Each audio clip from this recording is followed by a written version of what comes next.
Okay, today we're going to be talking about how to form this bicyclic epoxide from these starting materials of sodium hydride and this molecule here. So the first step of solving this reaction is going to be identifying our electrophile and our nucleophile. And so the electrophile is going to be the species that's electron deficient and can accept the electron pair to form a new covalent bond. And the nucleophile is going to be the species that's electron rich and can donate an electron pair.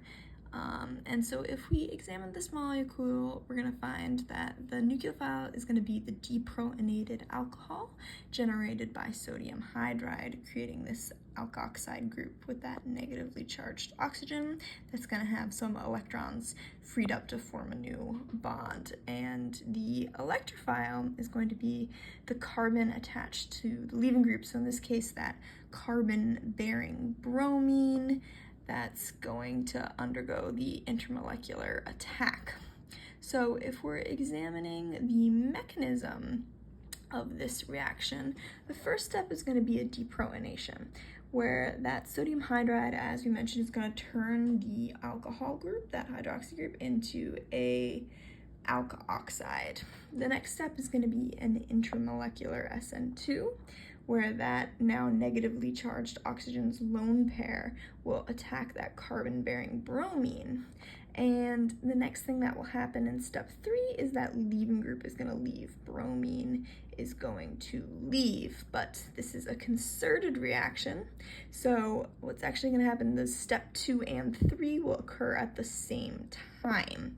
And normally an acidic workup would be used to neutralize that alkoxide, but in this case that epoxide ring is going to remain attached. So now let's take a look at this all written out. So we're going to start off with that sodium hydride, and what's going to happen is it's going to break apart to create this hydrogen ion, which can attack that OH group, that hydroxy group, and split it apart. So the hydrogen is going to draw this other hydrogen to itself, and we're going to break that oxygen-hydrogen bond and kick those electrons that were in that oxygen-hydrogen bond back onto this oxygen. So now it's going to have some spare electrons to use, and this hydrogen ion is going to go form a hydrogen diatom with that other hydrogen.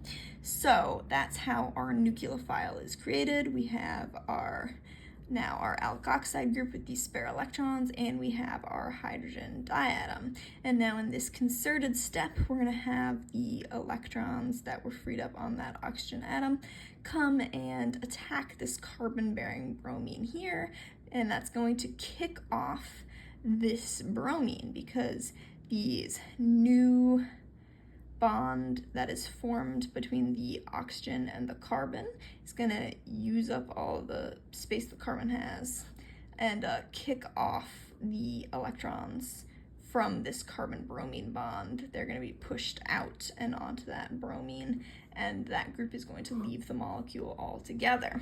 So we're going to end with our epoxide ringed closed, and it's intermolecular, so there's not going to be any other products beside that now. Free-floating bromine that's been kicked off, and we have ourselves a nice little bicyclic epoxide here. Now, there are a couple of things that are important to keep in mind in regards to the regiochemistry and the stereochemistry. And so what's important here is that the intermolecular attack occurs at that carbon-bearing bromine, which is properly positioned for the 3-member ring to close. So as we looked at, you see that bromine's down here and the carbon's there, and that bromine is leaving, and there's all this nice space here for this oxygen-carbon bond to form now at a new angle. And so that's also going to be changing up the stereochemistry of the molecule. So because this was an SN2, there's going to be an inversion of stereochemistry and at the electrophilic carbon where that bromine was. So we're going to switch from this to having a nice new carbon-oxygen wedge bond with that coming up to meet that oxygen there. And this change is going to be implemented and enforced by the ring strain in this new epoxide here. So that's an overview of this reaction and how that can be formed.